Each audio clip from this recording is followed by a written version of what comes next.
한 나라가 70년 동안 공포를 먹고 자랐습니다. 바로 대한민국입니다. 그런데 그 공포가 오히려 세계가 탐내는 병기창을 만들었습니다. 왜 평화에 취한 강대국들은 무기가 바닥났는데 전쟁의 긴장 속에 살아온 한국만 무한 생산이 가능한 걸까요? 2026년 현재 60억 원짜리 미사일로 3천만 원짜리 드론을 막는 광경이 반복되고 있습니다. 미국조차 답을 찾지 못한 이 가성비 전쟁의 해법을 한국이 쥐고 있습니다. 우리가 몰랐던 대한민국의 진짜 몸값, 지금부터 함께 확인해 보겠습니다. 여러분, 잠깐 상상해 보십시오. 내 월급이 300만 원인데 집에 들어온 파리 한 마리 잡겠다고 6억 원짜리 장비를 꺼내드리는 겁니다. 파리는 죽었습니다. 그런데 통장도 함께 죽었죠. 완전히 미친 짓입니다. 그런데 이게 바로 지금 이 순간 중동에서 실제로 벌어지고 있는 상황입니다.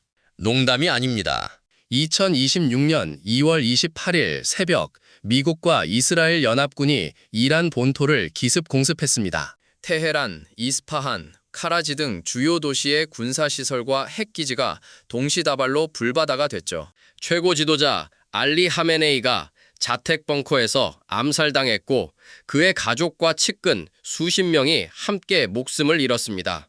이란은 즉각 대규모 보복에 나섰습니다. 수백 대의 자폭 드론과 탄도미사일이 이스라엘 본토와 중동 전역에 흩어진 미군 기지를 향해 빗발치듯 쏟아졌죠.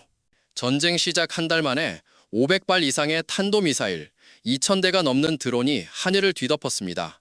여기서 정말 충격적인 숫자가 등장합니다. 이란이 날린 샤헤드 자폭 드론 한 대의 제작 원가는 고작 3천만 원 남짓합니다. 오토바이 엔진을 단 싸구려 무기죠. 그런데 이걸 막겠다고 미군이 발사한 패트리오트 요격 미사일은 한 발에 60억 원을 훌쩍 넘깁니다. 드론 하나 격추하는데 서울 강남 아파트 한 채 값이 공중에서 산산조각 난 겁니다. 계산기를 한번 두드려 보십시오. 이란이 드론 10,000대를 날리면 막는 쪽은 방어 비용만 60조 원입니다. 미국 국방부 연간 전체 예산의 10분의 1이 그냥 허공으로 증발하는 셈이죠. 공격하는 쪽은 푼돈을 쓰고 막는 쪽은 천문학적 돈을 태웁니다. 실제로 올해 3월 22일 이스라엘의 자랑이던 철벽 다층 방공망이 처음으로 뚫렸습니다. 이란이 쏜 신형 클러스터 탄도미사일 2발이 핵시설 인근 네게브 사막의 디모나와 아라드 지역에 그대로 떨어졌습니다. 이스라엘군이 2차례 요격을 시도했지만 모두 실패했죠. 세계 최강이라 불리던 아이언돔과 에로 시스템의 신화에 금이 가는 순간이었습니다. 공격은 싸고 방어는 비쌉니다. 이 잔인한 비대칭의 덫에 세계 최강 미국마저 발목이 잡혀버렸습니다. 그런데 말입니다. 이 미친 소모전의 유일한 해법을 쥐고 있는 나라가 딱 하나 있습니다. UAE에 실전 배치된 한국산 철공2는 똑같은 이란의 대규모 공습을 상대로 96%라는 경이적인 요격률을 기록했습니다. 가격은 패트리어트의 4분의 1 수준입니다. 성능은 맘먹거나 오히려 앞서죠. 왜 유독 한국만 이게 가능한 걸까요? 그 답은 지난 70년간 우리가 매일 밤 치러온 공포의 세금 속에 숨어 있습니다. 1991년 12월 25일 소련이 공식 해체됐습니다. 냉전이 끝난 겁니다. 유럽과 미국은 환호했죠. 더 이상 핵전쟁 공포에 떨지 않아도 됐으니까요. 서방 세계는 샴페인을 터뜨리며 축제 분위기에 빠져들었습니다. 그리고 곧바로 군비 축소에 들어갔죠. 전차 공장 문을 닫고 포탄 생산 라인을 멈추고 조선소를 민간용으로 전환했습니다. 평화가 영원히 계속될 거라 믿었으니까요. 독일은 냉전 시절 2,000대가 넘던 전차를 300대 수준으로 줄였습니다.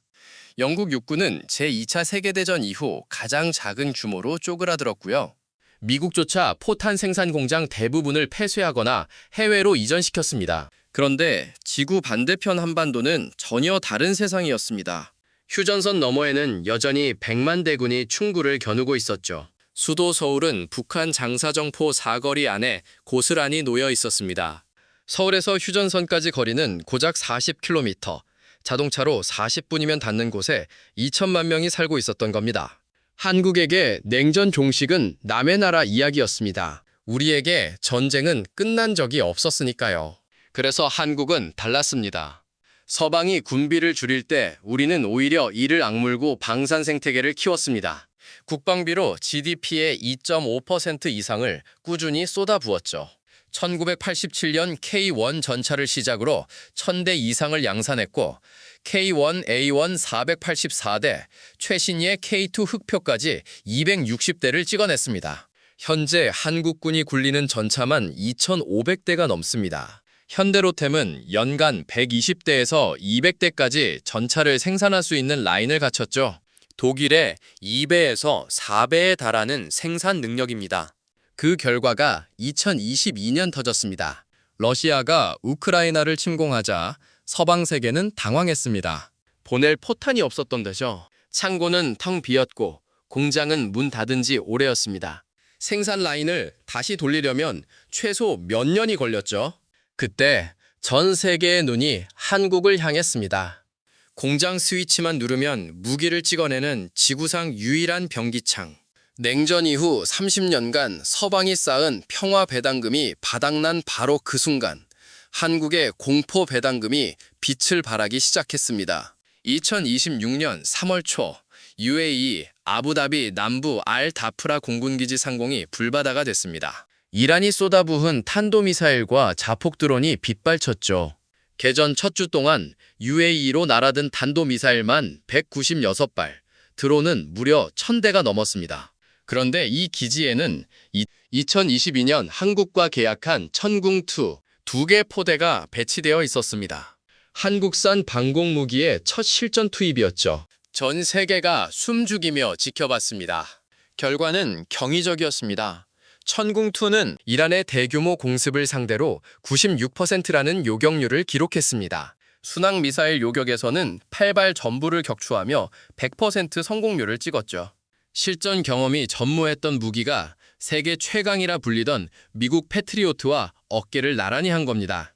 미국 스팀슨 센터의 켈리 그리코 선임 연구원은 뉴욕타임스에 이 성과를 두고 한국 방산의 힘을 보여준 결정적 사례라고 평가했습니다. UAE 정부는 실전 투입 단 5일 만에 한국 정부에 긴급 전화를 걸었습니다. 추가 물량을 당장 보내달라는 요청이었죠. 3월 8일 UAE 공군 C-17 수송기가 직접 대구 국제공항으로 날아와 천궁 요격탄 30여 발을 실어 갔습니다. 남은 8개 포대의 조기 인도도 요청했지만 한국군 전력화 물량과 기존 수출 계약이 동시에 진행 중이라 전면 수용은 어려웠죠. 대신 한국군 예비재고에서 일부를 긴급 전용하는 방식으로 대응했습니다. 중동 전역에서 러브콜이 쏟아지고 있습니다.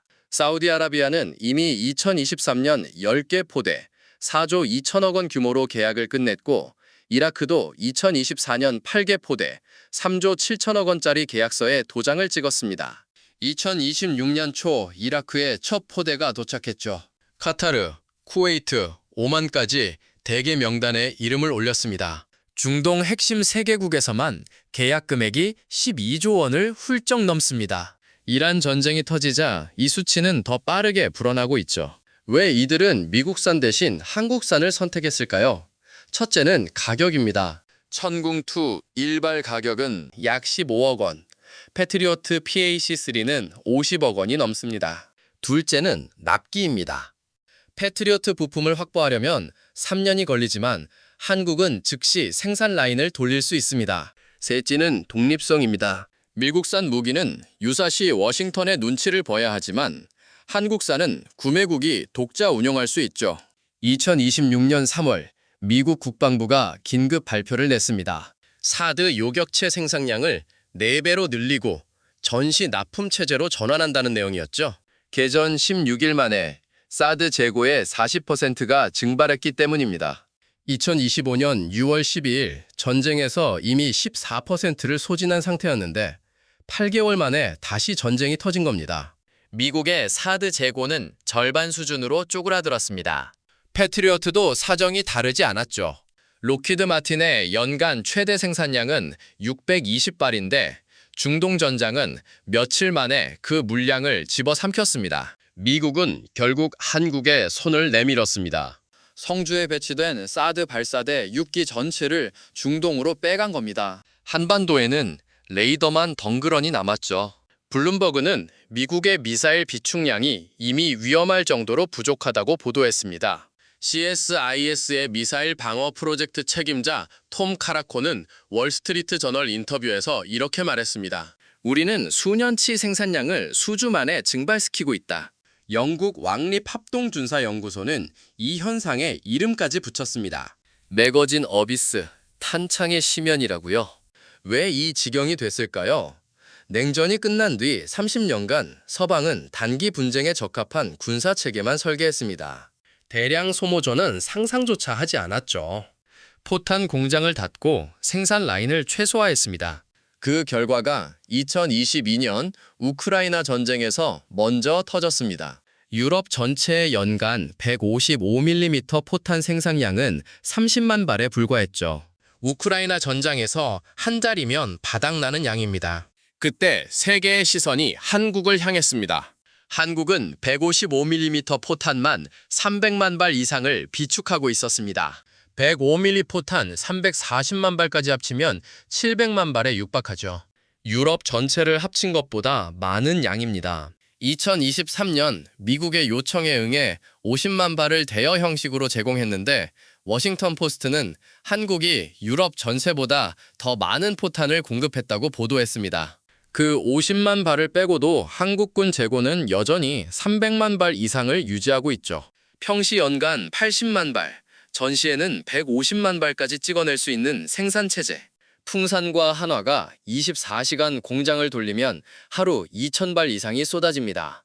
한화 에어로스페이스는 아예 미국 본토에 포탄 공장을 세우기로 했죠.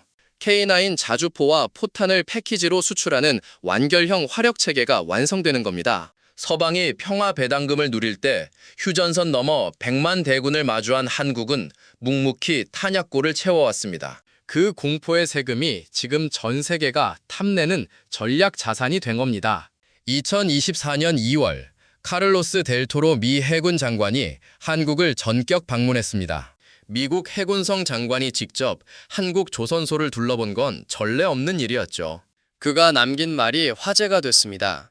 선박 건조 공정의 디지털화 수준과 실시간 모니터링에 어안이 벙벙했다. 한국 조선업체 최고 경영진은 배가 언제 인도될지 날짜까지 알려줬다. 미국 조선소에서는 상상도 못할 일이었습니다. 그리고 그해 7월 HD 현대중공업과 한화오션이 미 해군과 함정정비 협약을 연달아 체결했죠.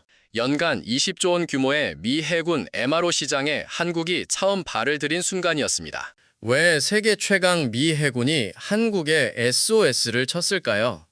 냉전 종식 이후 미국은 비용 절감을 명목으로 자국 조선소를 대거 폐쇄했습니다. 숙련된 용접공과 설계 인력이 급감했고 정기 함정 정비조차 수년씩 밀리기 시작했죠. 지금 미 해군 주력 핵잠수함의 40%가 수리 지연으로 항구에 발이 묶여 있습니다. 배는 많은데 고칠 데가 없는 겁니다. 반면 한국은 세계 1위 조선 강국입니다. 거제, 울산, 부산의 최첨단 도크가 질비하고 납기를 어기는 일이 거의 없죠. 2024년 9월 한화오션 거제 사업장에 미 해군 군수지원함 월리 쉬라호가 입항했습니다. 한국 조선기업이 미 해군 함정을 정비한 최초의 사례였죠. 6개월간 선체와 기관 정비를 마친 이 배는 2025년 3월 출항했고 미 해군은 즉시 추가 정비를 요청했습니다. HD 현대중공업도 앨런 셰퍼드 함 정비를 성공적으로 마쳤죠. 미 해군 관계자는 이렇게 평가했습니다. 세계 각국에서 MRO를 해봤지만 HD 현대중공업이 가장 훌륭한 파트너다. 한화오션은 한 발 더 나갔습니다. 미국 필라델피아 소재 필리조선소를 1억 달러에 인수한 겁니다. 미국 본토에서 직접 미군 함정을 고치겠다는 전략이죠. 2025년 2월에는 미 의회에서 동맹국 내 함정 건조를 허용하는 해군 준비 태세 보장법이 발의됐습니다. 이 법이 통과되면 한국 조선소가 미 해군 군함을 직접 건조할 수 있는 길이 열립니다. 88조 원 규모의 글로벌 함정 MRO 시장, 그 빗장이 한국을 향해 열리고 있습니다. 배를 고치는 것에서 시작해 배를 만드는 것으로 한국 조선의 다음 목표가 그려지고 있습니다. 2025년 말 한국군이 괴물 미사일을 실전 배치하기 시작했습니다. 정식 명칭은 현무-5, 탄두 중량만 최대 9톤에 달하는 초대형 벙커버스터 탄도미사일입니다. 일반 탄도미사일의 탄도가 1톤이 채 안 되는 걸 생각하면 이건 완전히 다른 급의 무기입니다. 미국 군사 전문 매체 더워조는 이렇게 평가했습니다. 그 크기와 압도적으로 거대한 관통 탄두는 완전히 다른 급에 속한다. 이 미사일의 목표는 명확합니다. 지하 깊숙이 숨은 북한 지도부입니다. 현무-5는 지상에서 발사돼 1,000km 상공까지 치솟았다가 마하 10 이상의 속도로 수직 낙하합니다. 대기권 재진입 시 발생하는 엄청난 운동 에너지가 인공 지진을 일으키죠. 지하 100m 이상의 화강암 벙커도 뚫을 수 있다고 알려져 있습니다. 안규백 국방부 장관은 연합뉴스 인터뷰에서 현무-5는 핵무기에 필적하는 위력을 지닌 무기라고 직접 밝혔습니다.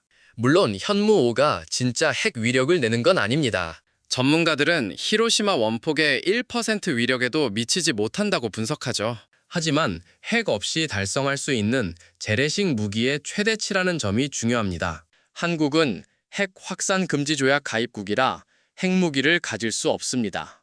그래서 선택한 길이 세계 최대급 재래식 벙커버스터였습니다. 군 당국은 현무-5를 포함해 수백 기 규모의 괴물 미사일 전력을 확보할 계획입니다. 더 무서운 건 사거리입니다. 공식적으로 단거리 미사일로 분류되지만 전문자들은 탄두 중량을 줄이면 사거리가 3,000에서 5,000km까지 늘어난다고 추정합니다.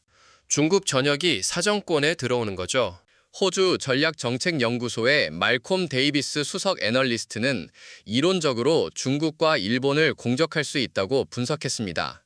2021년 한미 미사일 사거리 지침이 42년 만에 폐지된 뒤 한국은 불과 2년 만에 중거리 탄도미사일급 전력을 완성했습니다. 핵이 없어도 핵 보유국을 위협할 수 있는 카드를 쥔 겁니다. 이상한 일이 벌어지고 있습니다. 러시아 관영 매체들이 은근슬쩍 한국의 군사력을 띄워주기 시작한 겁니다. 우크라이나 전쟁으로 서방과 척을 진 러시아가 왜 한국 무기를 칭찬할까요? 답은 단순합니다. 미국의 패권을 흔들 수 있다면 누구든 환영한다는 논리죠. 한국이 강해지면 동아시아에서 미국의 영향력이 분산됩니다. 중국 견제에 미군 전력이 묶이면 유럽에 투입할 자원이 줄어들죠. 러시아 입장에서 손해볼 게 없는 장사입니다. 더 흥미로운 건 중국의 반응입니다. 현무-5가 공개됐을 때 중국 매체들은 예민하게 반응했습니다. 한국이 사실상 중거리 탄도미사일을 보유하게 됐다며 경계심을 드러냈죠. 탄두 중량을 줄이면 베이징이 사전권에 들어온다는 걸 알기 때문입니다. 일본도 마찬가지입니다. 한국의 미사일 역량이 고도화될수록 동북아 군사균형이 흔들립니다.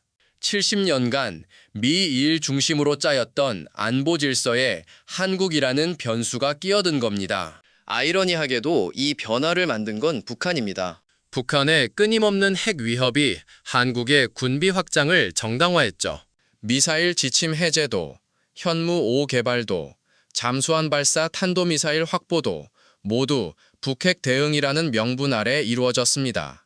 결과적으로 한국은 핵 없이도 핵 보유국을 위협할 수 있는 재래식 전력을 갖추게 됐습니다. 동북아에서 일본을 제외한 모든 국가가 중거리 탄도미사일을 운영하거나 그에 준하는 전력을 보유하게 된 거죠. 주변 강대국들이 한국을 다르게 보기 시작했습니다. 더 이상 미국의 보호 아래 숨어있는 약소국이 아닙니다. 원하면 중국 본토를 타격할 수 있고 세계 최대 규모의 포판을 비축하고 있으며 미군 함정까지 고쳐주는 산업 역량을 갖췄습니다. 러시아가 한국의 부상을 은근히 환영하는 이유가 여기 있습니다. 미국 중심의 단극 체제가 흔들릴수록 러시아에게 유리해지니까요. 한국이 강해질수록 동아시아 질서가 복잡해지고 그 복잡함 속에서 러시아는 숨쉴 공간을 찾습니다. 반도체 업계에 파운드리라는 말이 있습니다.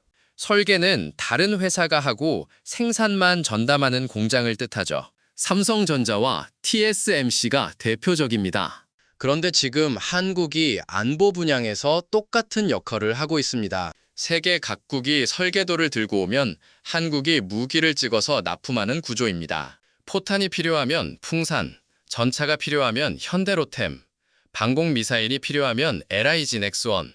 24시간 돌아가는 병기창이 한반도에 있습니다. 2026년 현재 K방산은 세계 방산 수출 10위권에 진입했습니다. 2025년 수출액은 152억 달러, 약 22조 원을 기록했죠.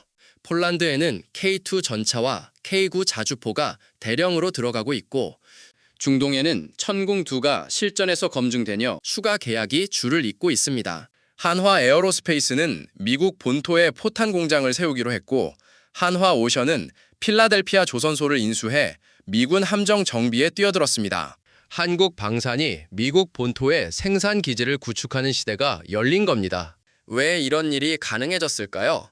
70년간 전쟁의 공포 속에서 쌓은 군수 생산 역량 덕분입니다.